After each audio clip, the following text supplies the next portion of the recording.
shock is the feeling of disorientation experienced by someone who's suddenly subjected to unfamiliar patterns, culture, or ways of life.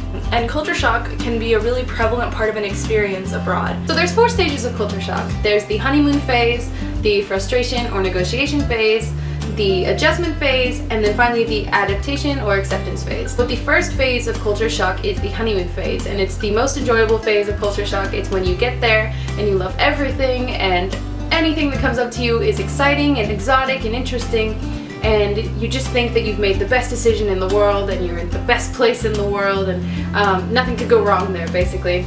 So the negotiation phase is when you're noticing the differences between your home culture and the foreign culture, and the differences are really stark, and so you're having to negotiate the space in between them where your identity is. It's a lot of seeing the place you are abroad as the opposite of home.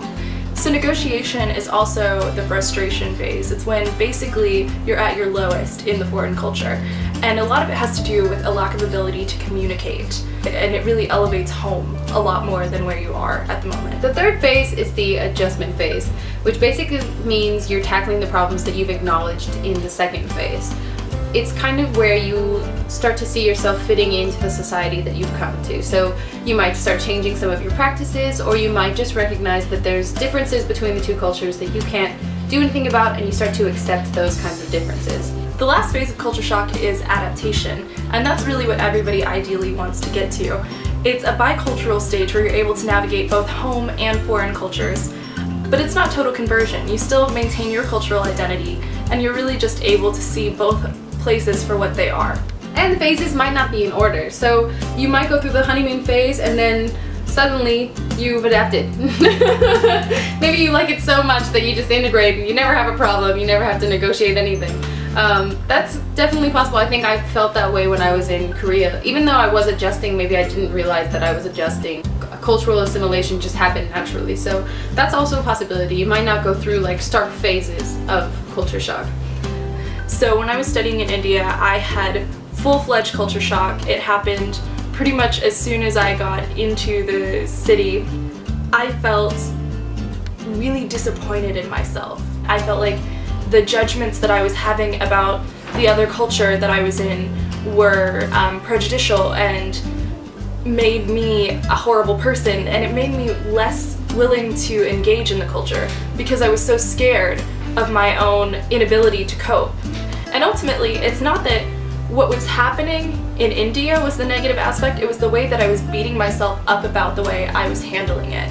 So my suggestion for anybody who is dealing with culture shock, before you deal with culture shock, is to give yourself space to process your feelings and to kind of look at yourself as you would look at somebody else. You wouldn't really tell somebody else they're failing at an experience if they're having trouble acclimating. You know that they're just dealing with what happens in cross-cultural experiences. Really, the only way to get to the other end is to work through it. But when I left India, I was able to understand how that was such an extremely formative experience and how it's really strengthened me as a global citizen and as a traveler. So even though it was uncomfortable and really difficult at times, it was probably more of a learning experience than Thailand in some ways because I had to try so hard. So if you're experiencing culture shock, you're not a failure, the country you're in isn't wrong, and you will get through it. It's just part of the experience, and you need to be aware that it may happen, probably will happen. When you're experiencing culture shock, if you're dealing with anything that's really intense, like depression, anxiety, feelings of isolation, it's really important to reach out to other people and talk to them. Let people know what's going through your head, and that'll kind of help you with a feeling of community. Another thing that you may experience from studying abroad is reverse culture shock, and that's re-entering your country of origin and realizing it may not be how you remembered it.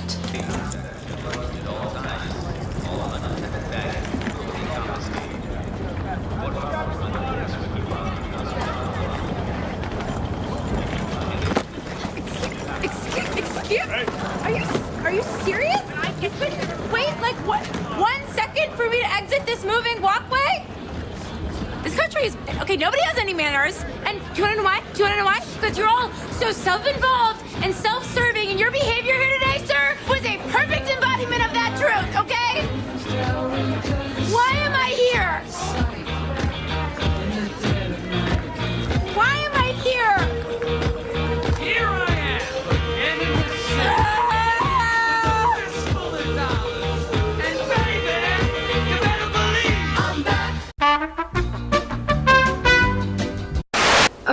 there's reverse culture shock, and for both times that I studied abroad, reverse culture shock was actually significantly more impactful on me than culture shock was. I loved Seoul, so I was there and I feel like my entire trip was one giant honeymoon. Like, my reflection on it is only good things, and when I came back to America, I really felt that nothing had changed, and that's actually, I think, a common thought for people.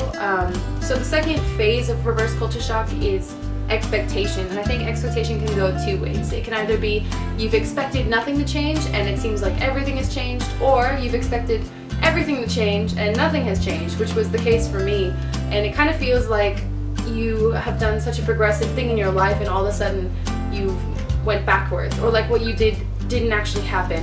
It's a very strange feeling. When I was in Korea, it felt like I was doing all these wonderful things and I was meeting all these new people, and then I was just back and everything was the same. I just felt kind of stuck. And I think that it's important to understand that what you're feeling when you get back is not unusual. Everyone feels that way. The best way, I think, to handle it is, sadly enough, time. Like, I think for me, both of them, it took me roughly a semester to get over those feelings. Also, just talking to people about your experience is really important, because for me, when I came back, my family didn't want to talk about my experience because there was a lot going on in their life too, which is entirely acceptable.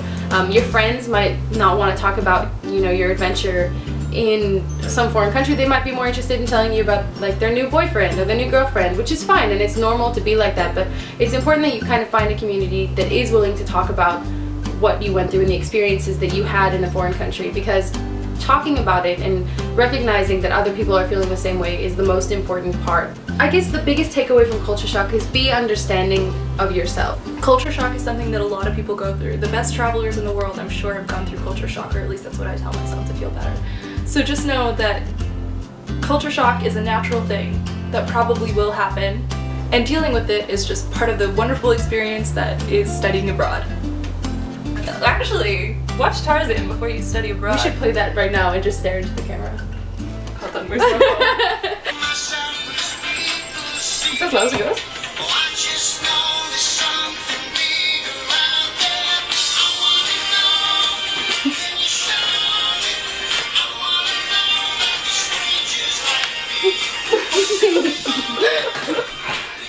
I'm gonna cut that out.